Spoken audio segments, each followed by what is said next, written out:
السلام علیکم ورحمۃ اللہ وبرکاتہ۔ تو آج کا بیان حضرت محمد مفتی حماد رضا صاحب کا بیان رہے گا کہ ایک فقیر کی دعا میں کتنی تاثیر ہوتی ہے۔ تو بہت بہترین بیان ہے، تو چلیے بیان شروع کرتے ہیں۔ حضور کے بہت غریب صحابی ہیں، اتنے غریب صحابی کہ کبھی کبھی کھانا مل جاتا، کئی کئی دن تک فاقے ہو جایا کرتے تھے۔ ایک دن حضور کی بارگاہ میں آئے، اللہ اکبر، اخلاق کریمہ دیکھو میرے حضور کا، اپنے ہر غلام سے خیریت پوچھتے تھے۔ آج تو باپ بیٹے سے خیریت نہیں پوچھتا، بھائی بھائی سے خیریت نہیں پوچھتا۔ ان موبائلوں نے آگ لگا رکھی ہے، ایک دسترخوان پہ 5 بھائی بیٹھے ہیں، کسی کو پوچھنے کی فرصت نہیں ہے، سارے موبائل میں ڈوب جایا کرتے ہیں۔ میں کہتا ہوں یار اپنوں کو وقت دیا کرو، گھر میں آ جایا کرو، فلائٹ موڈ ڈالو موبائلوں پر اور اپنوں سے بیٹھ کر کے خیریت پوچھا کرو۔ پتا 8 دن سے تو کہاں تھا، تو نے کیا کیا ہے، حال چال پوچھ لیا کرو۔ ہم تو گھر میں گئے تب موبائل ہے، سفر میں گئے تب موبائل ہے، مارکیٹ میں گئے تب موبائل ہے۔ اس موبائل نے بیگانہ بنا دیا ہے، باپ بیٹے سے خیریت پوچھنے والا نہیں، بیٹا باپ سے خیریت پوچھنے والا نہیں۔ آپ میرے نبی کی چوکھٹ پہ چل، سرکار دو عالم کی بارگاہ میں جب غریب صحابی آئے، آقا فرماتے میرے صحابی کیا حال ہے؟ اللہ اکبر، لہجہ اتنا پیارا کہ قربان ہونے کو جی چاہتا تھا۔ کیا حال ہے؟ کہتے ہیں یا رسول اللہ ہر حال میں اللہ کا شکر ہے، بس یوں سمجھ لیجئے کبھی کھا لیتے ہیں کبھی نہیں کھاتے ہیں، جب مل جاتا ہے تو شکر کرتے ہیں، جب نہیں ملتا ہے تو صبر کر لیتے ہیں۔ اللہ اکبر، حضور نے غلام کی یہ باتیں سنی ہے، چشمان نبوت میں آنسو آئے، جیسی آنکھیں بھر آئی ہیں۔ اتنے میں جبریل آ جاتے ہیں، یا رسول اللہ یہ جو غلام بیٹھا ہوا ہے بس یہ کل ظہر تک کا مہمان ہے، کل ظہر تک اس کا انتقال ہو جانا ہے۔ اتنا سننا تھا، نبوت والی آنکھیں بھر آئیں، چشمان نبوت برسی۔ میرے نبی نے غلام سے نہیں کہا تھا کہ تو کل تک کا مہمان ہے، بلکہ اس سے فرماتے ہیں میرے غلام بتا تو صحیح تیری زندگی میں کوئی ایسی خواہش ہے جسے تو چاہتا تھا اور وہ نہ ہو سکی ہو۔ اللہ اکبر، غربت کا اندازہ لگانا، جب میرے نبی نے اتنا کہا تھا بتا تو صحیح کوئی خواہش ہو تو پوری کی جائے، یہ نہیں کہا کل تک کا مہمان ہے۔ مصطفیٰ فرماتے ہیں بتا تو صحیح تیری کوئی خواہش ہو تو پوری کروں۔ آقا نے اتنا کہا، غلام کے جملے سننا پیارے، جو ہوٹلوں میں 2000 کا کھانے کے بعد اور ایک بھوک کا کھانا پھینکنے والوں، کھڑے ہو کر کے شادیوں میں کھانے دے کر کے کتوں کی طرح کھلانے والوں اور کئی لوگوں کا کھانا دعوتوں میں پھینکنے والوں، ذرا دل سنبھال کے میری بات سننا، خدا نے دیا ہے شکر ادا کیا کرو۔ میرے نبی نے کہا تھا روٹی کی قدر کرنا، اگر یہ چلی گئی تو ہاتھ نہیں آئے گی، رزق کی عزت کیا کرو، قدر کیا کرو۔ یہ تو حضور کا کرم ہے جو دسترخوان سمیٹے نہیں گئے ہیں، یہ مصطفیٰ کا کرم ہے جو چہرے بگاڑے نہیں گئے ہیں، یہ تو آقا کا کرم ہے جو زمین پھاڑی نہیں گئی ہے، یہ مصطفیٰ کا کرم ہے جو شکلیں بگاڑی نہیں گئی ہے۔ اگر آقا کا کرم نہ ہوتا تو چہرے بگاڑ دیے گئے ہوتے، آقا کا کرم نہ ہوتا دسترخوان اٹھا دیے گئے ہوتے، مصطفیٰ کا کرم نہ ہوتا فاقے مار دیے گئے ہوتے۔ آج جو بے حساب روٹی مل رہی ہے یہ میرے نبی کا صدقہ ہے، بے حساب رزق مل رہا ہے یہ مصطفیٰ کا صدقہ ہے۔ آقا کے صحابی نے کہا تھا یا رسول اللہ ایک خواہش ہے، ایک خواہش ہے، ایک خواہش ہے، بتا کون سی؟ تو اس نے کہا تھا آقا آج تک زندگی میں میں نے کبھی میٹھا نہیں کھایا ہے، سنا کہ میٹھی بھی کوئی شے ہوتی ہے، آقا میرا جی چاہتا ہے زندگی میں ایک بار میٹھا کھانے مل جائے۔ اتنا سنا کہ میرے نبی نے کہا عثمان کو بلایا جائے، عثمان غنی آ جاتے ہیں، کہتے دوسری خواہش بتا۔ اس نے کہا یا رسول اللہ غریب ہوں، نکاح نہیں ہوا ہے۔ کہا کس لیے؟ کہا کوئی غریب سمجھ کے بیٹی نہیں دیتا ہے، اس لیے میں نے آج تک نکاح نہیں ہوا۔ آقا میرا بھی جی چاہتا ہے کاش میرا بھی نکاح ہو، میری بھی بیوی ہو۔ یا رسول اللہ کبھی کبھی ارمان جاگتے ہیں، دل یہ کہتا ہے جب دنیا سو رہی ہو اور رات کا آدھا حصہ گزر چکا ہو، آقا اس وقت میں میری بیوی بھی ہو اور میں بھی ہوں، دونوں مسلح پہ کھڑے ہوں، وہ بھی رو کے رب کو مناتی ہو، میں بھی رو کے رب کو مناتا رہوں۔ آقا بس اتنی خواہش ہے، ایک تو میٹھا مل جائے، دوسرا میرا نکاح ہو جائے۔ نبوت والی آنکھیں برس رکھی ہے، فرمایا بتا تیری نظر میں کوئی بیٹی بیٹی ہو تو بتا۔ اس نے کہا جی یا رسول اللہ میرے چچا ذات بہن ہے، لیکن میرا چچا غریبی کی وجہ سے مجھے دیکھنا نہیں چاہتا۔ آقا فرماتے بلایا جائے اس کے چچا کو۔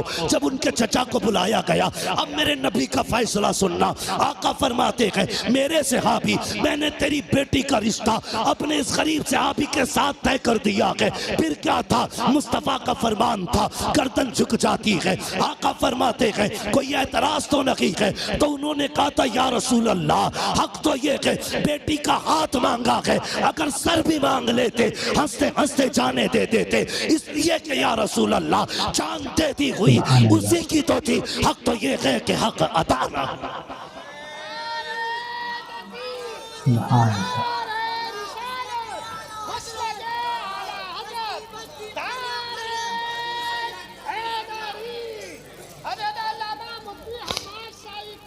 شکریہ بھائی، سنیں یہ فیصلے، میرے نبی کا پیار۔ بھائی روٹی کی عزت کر، قدر کر اس کی، یہ کچی پکی توڑ کے نہ پھینکا کر۔ کھانے کا ادب یہ ہے، کھانے کے لیے بیٹھو تو اگر پلیٹ میں ٹوٹی ڈلیا میں ٹوٹی روٹی کے ٹکڑے ہونا، پہلے ٹکڑے کھا کے رب کو دکھایا کر یا اللہ میں نے ناشکری نہیں کی ہے، میں تو ان ٹکڑوں کے لائق بھی نہیں تھا، یہ تیرا احسان ہے، تو نے میرے آگے یہ ٹکڑے رکھ دیے ہیں۔ وہ تو یہ کہتا کہ میرا شکر ادا کرو گے تو اتنا دوں گا کہ سنبھالا نہیں جائے گا، اور ناشکری کرو گے تو یاد رکھنا اسے عذاب میں مبتلا کروں گا کہ کوئی بچانے والا نہیں ہوگا۔ حضور نے اتنا فرمایا کہ تیری بیٹی کے ساتھ اس کا نکاح ہونا ہے۔ جی یا رسول اللہ کا تاخیر نہ کرنا۔ آقا جانتے تھے کل ظہر تک کا مہمان ہے، مصطفیٰ جانتے تھے کل ظہر تک اسے موت آنے والی ہے، اس لیے میرے نبی نے کہا اب دن کا انتظار نہیں ہے، ابھی اس کا نکاح ہوگا۔ ابو بکر جی یا رسول اللہ نکاح کی جو ضرورتیں ہیں وہ آپ پوری کریں گے۔ عثمان جو حلوہ ہے وہ آپ کا بنانے کی ذمہ داری ہے، ایسا حلوہ بنانا کہ آج تک کسی نے نہ کھایا ہو۔ میرے غریب غلام کی تمنا ہے، یہ حلوہ کھانا چاہتا ہے، میٹھا کھانا چاہتا ہے۔ حضرت عثمان کے یہاں حلوہ بنا، حضرت ابو بکر صدیق کے یہاں سے نکاح کا انتظام ہوا۔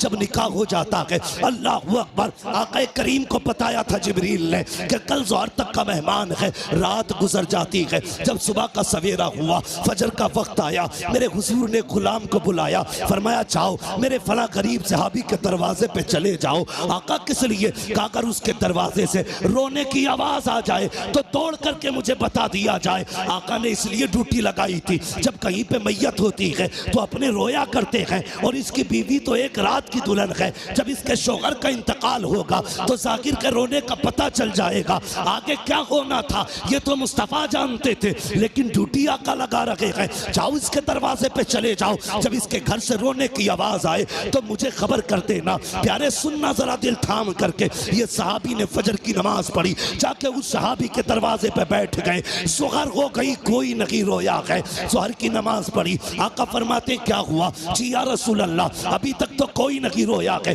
کہتے ہیں پھر جائیے، پھر آئے گئے، عصر تک بیٹھے رکھے، کوئی آواز نہیں آئی۔ جب عصر میں آقا سے ملاقات ہو رہی ہے، مصطفیٰ فرماتے ہیں پتا کیا ہوا؟ کہتے ہیں یا رسول اللہ میں صبح سے دیکھ رہا ہوں اس گھر سے قہقہوں کی آوازیں آ رہی ہیں، ہنسی اور خوشیوں کی آوازیں آ رہی ہیں، آقا اس گھر میں کوئی نہیں رویا ہے۔ اتنا سننا تھا، حضور نے سجدے میں سر رکھا، اے میرے مالک بتا تو سکی، کل جو جبریل نے بتایا تھا وہ تو سکی تھا، جبریل تو جھوٹ نہیں بولے گا، تیرے فیصلے بھی حق ہیں۔ جبریل نے یہ کہا تھا یہ ظہر تک انتقال کر جائے گا، مگر میرے مالک بتا تو سکی ابھی تک وہ مرا کیوں نہیں ہے، اس کو موت کیوں نہیں آئی ہے۔ اب ذرا دل تھام کے سننا پیارے، رب نے جبریل کو بھیجا، جا میرے محبوب سے جا کے کہانی بتا دے۔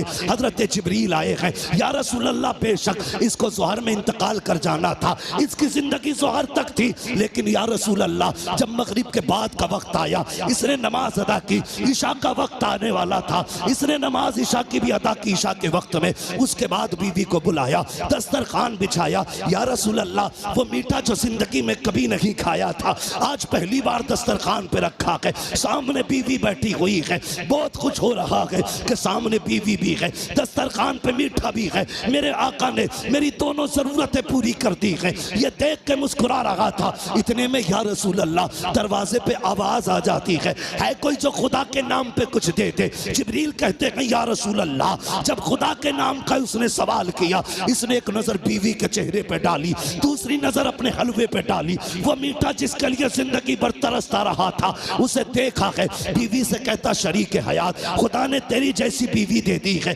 اب اور کیا کمی رہ گئی ہے؟ دروازے پہ رب کے نام کا سائل آ گیا ہے، اگر تو کہے تو یہ حلوہ اس کے حوالے کر دو۔ بیوی نے کہا میرے سرتاج جیسے تیری مرضی ہے۔ جبریل کہتے ہیں یا رسول اللہ، اس نے اپنی زندگی کی سب سے پسندیدہ غذا حلوہ اٹھایا، خدا کے نام پہ غریب کو دے دیا اور کہا جب غریب کے ہاتھوں میں حلوہ آیا، آقا اس کی زبان سے جملہ نکلا، خدا تیری خوشیوں کو سلامت رکھے، خدا تیری خوشیوں کو سلامت رکھے۔ جبریل کہتے ہیں یا رسول اللہ، فیصلہ تو موت کا ہو چکا تھا، لیکن جب اس فقیر نے کہا تھا خدا تیری خوشیوں کو سلامت رکھے، رب نے فیصلہ کر دیا، اے جبریل اس نے اپنی من پسند شے میری رضا کے لیے اپنے آگے سے اٹھا کر کے غریب کے حوالے کر دی ہے، جاؤ میں نے اس کی زندگی کو موت کو زندگی میں تبدیل کر ڈالا ہے اور اس کے غموں کو دور کر کے اس کی زندگی کو خوشیوں سے آباد کر ڈالا۔